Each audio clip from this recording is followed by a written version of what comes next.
Most of the time, things happen just perfectly here on the floor of Blockbuster Video. Customers get what they want, employees enjoy their work, managers balance the books to the T. If only all days at Blockbuster were this perfect. Well, as we all know, not every day has a happy ending. Although it is rare, accidents do happen, and knowing exactly what to do after an accident occurs is a crucial part of every employee's job. In this video, we will be looking at 4 topics relating to risk management and how these topics relate to your professional success and your personal safety. We will be taking a closer look at 1. Customer and employee injuries, 2. Claims reporting, 3. Hazardous materials, and 4. Store safety. Let's start with customer and employee injuries. Hopefully you will never have to personally experience a customer or employee injury, but sooner or later it will probably happen, and it is important to Blockbuster and the injured person that you act quickly and responsibly.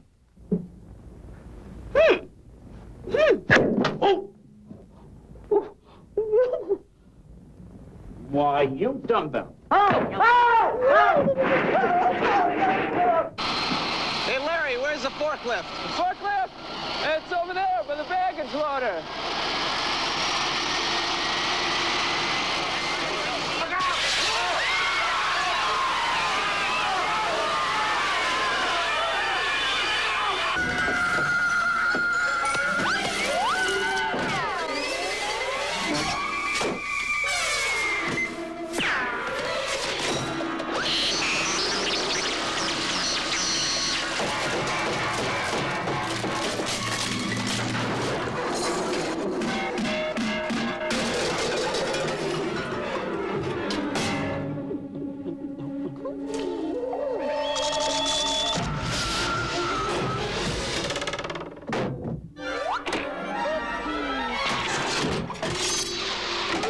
Sometimes accidents can be funny to watch. I'm here, baby! Then again, sometimes they are not so funny. They can be expensive and stressful. Pay attention to what follows to avoid turning a simple accident into a major legal liability. The procedures that should be followed in the event of an injury to a customer or an employee are basically the same. The one important thing to remember is that all precautions must be taken to prevent further injury. Help me, someone. I've fallen. If medical attention is needed, have one employee remain with the injured individual. Then call your local emergency medical team. Quick, call 911. This can usually be done by dialing 911. Do not call a private ambulance service. Remain calm and try to prevent the injured person from getting up if the accident resulted from a fall or if there is an injury to the head area.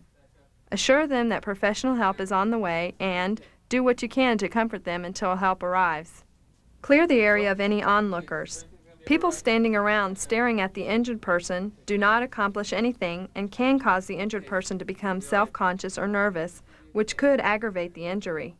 If the customer or employee is not involved with a back or neck injury or an injury that would render them immobile, it would be a good idea to move them to a secluded area until medical assistance arrives. Do not use the manager's office for this purpose. Have someone at the front door available to guide the emergency medical personnel to the injured person. Then, stand back and help keep the area clear. In the event a customer is injured, assure them that a report will be filled out and forwarded to risk management. Tell us what happened. Be sure and get the party's name, home phone, and Blockbuster membership number if they are a member. Be sure you have the information necessary and fill out an incident report form if it is a customer injury, or the first report of injury form if it is the employee that has been injured. These reports are discussed in the claims reporting section of this video and are in your risk management manual with instructions on filling them out for the state in which you are located. A word of caution: do not offer the injured customer aspirin or any other forms of medication. This could result in a dangerous situation. If the injury is a small cut or scratch, use of gauze or Band-Aid is okay. Remember, if an injury occurs in the store, 1. Evaluate the situation. 2. Call emergency medical services, usually 911. 3. Have person remain calm. And 4. Complete report form. Never move the injured person against their will. Never offer medications. And never offer information about whose fault the accident may have been or that Blockbuster has any forms of insurance. These issues are always best dealt with by the Risk Management Office.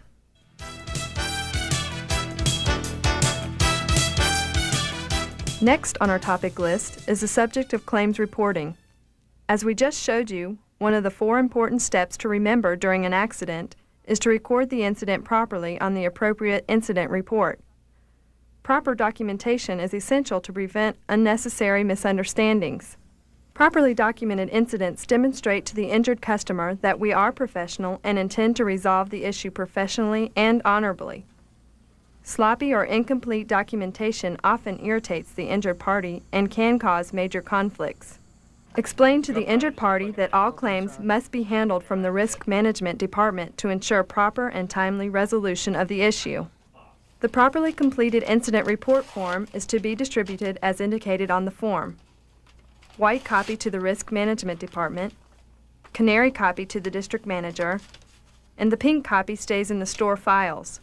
These reports are confidential information and should be shared only with essential parties with discretion. If the injured customer comes into the store demanding a settlement of their claim, explain that all claims are referred to the Risk Management Department for resolution and store personnel do not have the authority to make a settlement or provide any type of payment on a customer injury claim. Incident report forms should be filled out any time a customer or any other outside party makes a claim for bodily injury or property damage against a Blockbuster store. Likewise, whenever there is any store damage due to theft, robbery, water damage, floods, sprinkler leakage, fire, lightning, windstorm, etc., an incident report form should be completed and distributed as soon as possible after the damage occurs. If there is a life-threatening injury or serious property damage, call the Risk Management Department as soon as possible. Use voicemail if necessary. Whenever an employee becomes injured or claims to be injured as a result of an on-the-job accident, the state first report of injury form must be filled out even if the injury was not witnessed by the manager. Be sure to write your store code number on the upper right-hand corner of the form. Once you have completed and mailed the state form to the correct address, all further contact with doctors, hospitals, or attorneys should be referred to the Risk Management Department for handling. If the employee is going to experience more than 1 day's lost time, you must notify your Zone Human Resources Department to coordinate the proper handling of the employee's pay. The Risk Management Department should also be notified by phone of any lost time injuries. Once an injured employee returns to work, both the Zone Human Resources and Risk Management Departments should be notified of this event.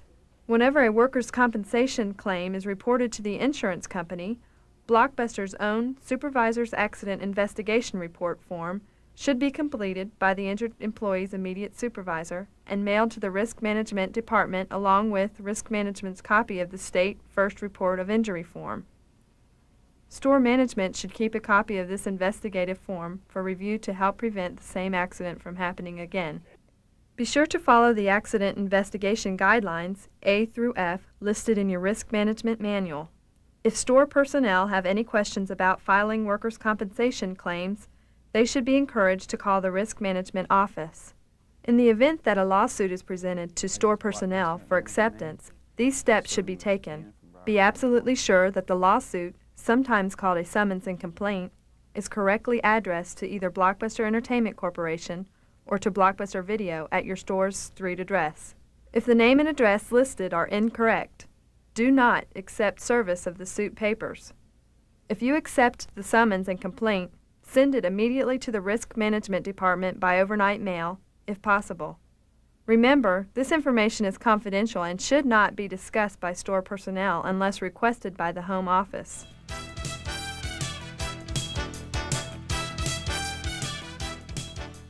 There is a federal regulation known as the Hazard Communications Act, which you may or may not have heard of. It is also known as the Right to Know law and affects all of us. Basically, this regulation says that if you work around any substance that is considered hazardous, by definition of the regulation, you have a right to know everything about the product, its makeup, how to use it, what health effects could occur if misused, the first aid and medical information. Many products we use today can be considered hazardous due to their chemical makeup. There are 3 general categories that can cause a product to be listed as hazardous. These are, is it toxic, does it burn, or is it reactive? If the product can make you ill in some way, such as being absorbed through the skin or overexposure to any fumes it might emit, or by ingestion, it is considered toxic and would qualify as hazardous. The second category for a material being hazardous is it flammable? Will it readily burn? Gasoline, kerosene, acetone, or various cleaning solvents are flammable and are, therefore, considered hazardous. The third category is reactivity. If I have a container of one product and a container of another product, will they burn, explode, or create an acid if mixed with each other or in some cases mixed with plain water? If so, then the product is considered reactive and is hazardous. We are going to discuss these areas in a little more detail later, but first, let me give you a little background on the law. This regulation was first issued in November 1983 and was directed at chemical manufacturers. It was later amended to include users in the manufacturing sector and then further amended to include all employers. There are 3 areas that involve Blockbuster as a company and you as an employee. 1. We must be sure all products we use are properly labeled. 2. That there is a material safety data sheet on file at the place of employment on each product. And 3. That you, the employee, receives training and information about the law and your rights as defined in this law. Let's discuss each of these 3 areas in a little more detail. Any product containing any material deemed hazardous by this law must be labeled by the manufacturer. If no label is present, then the employer is responsible for placing a label on the container showing the identity of the hazardous substances present and appropriate hazard warnings. The label must be in English. However, another language may be used as necessary as long as English is also on the label. If the product is unlabeled, it should be removed from the store. A good example of a hazard warning is this pack of cigarettes. As you can see, there is a hazard warning on the side of the package telling you what the hazards are. The second item we should concern ourselves with is possibly the most important and informative part of this law. A document called a Material Safety Data Sheet is available for every manufactured product. We are required to keep one of these sheets on file in your store on any product containing any material that may be hazardous. These sheets contain a wealth of information, and I will explain how these documents are to be used and interpreted. Some of these sections are more important to you than others, so I will go into more detail later. To explain material safety data sheets to you, I'm going to use the data sheet on liquid paper, or whiteout. This is something that is in every store and is packaged in an innocent-looking little bottle that doesn't look hazardous at all. The first section of a material safety data sheet contains product identification information that gives you the name of the product, the manufacturer, and the actual composition of the product. Here you can see we have several items in liquid paper such as trichloroethylene, 1,1,1-trichloroethane, titanium dioxide, resins, dispersants, colorants, and mustard oil. In most cases, the sheet will give the percentage of each component as related to the total product. After the identification section comes the physical data section. This section gives information as to boiling point, specific gravity, and other information as to how the product reacts under certain conditions. Sometimes flammability information is included in this section. Most likely, however, the flammability information is in a separate section. In the case of liquid paper, the material is non-flammable.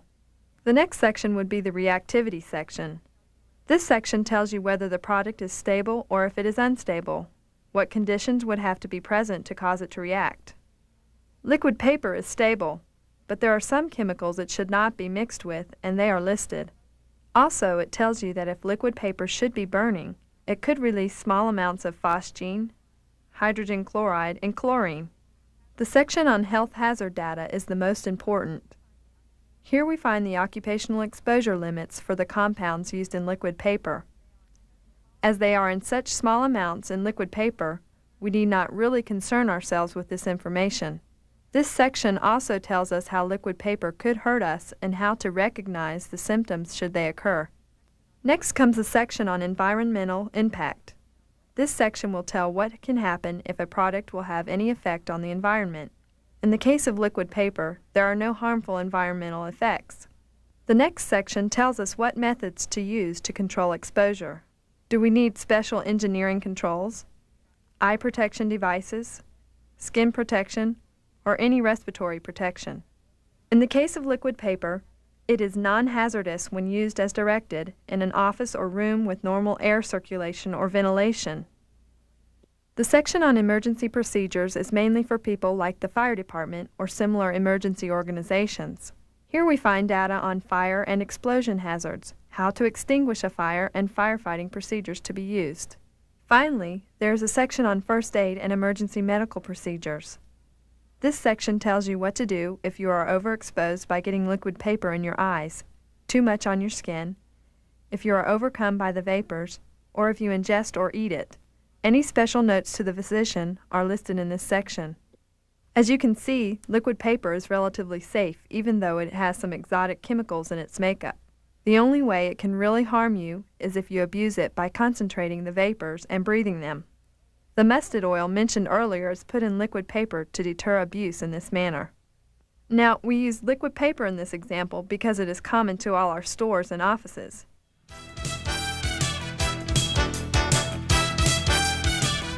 Everyone has seen fire extinguishers, but few people have actually used one on a fire, and that's fortunate.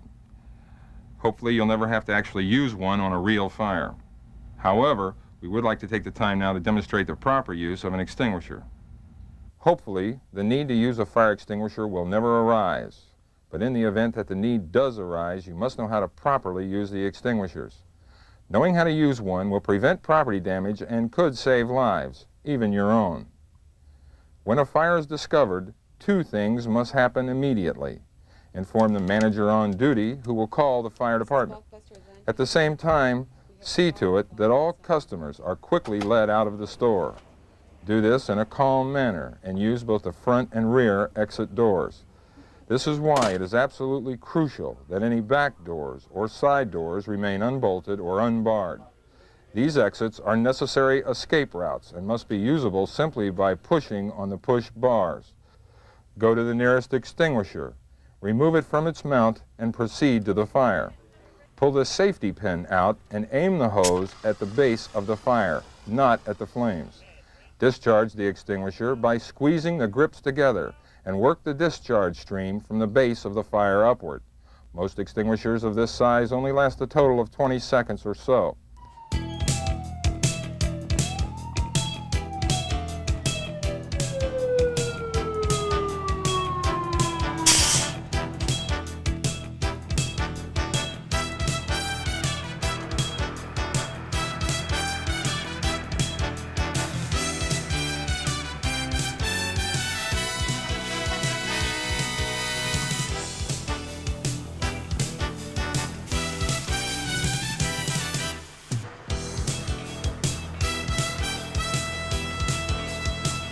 After the fire is out, proceed with cleanup before allowing customers back into the store. Call your extinguisher service company and have them come pick up the discharged extinguishers. In all likelihood, they will loan you replacement extinguishers while yours are being serviced. Remember to fill out an incident report and send it to the Risk Management Office. If the fire results in $5,000 or more in damage, call the Risk Management Office immediately. Follow the instructions outlined in the Risk Management Manual.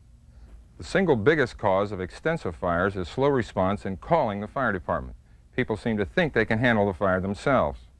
Making that decision, whether to call the fire department or try to put the fire out yourself, may be the biggest decision you'll ever make. We urge you, call the fire department right away. Don't be a hero.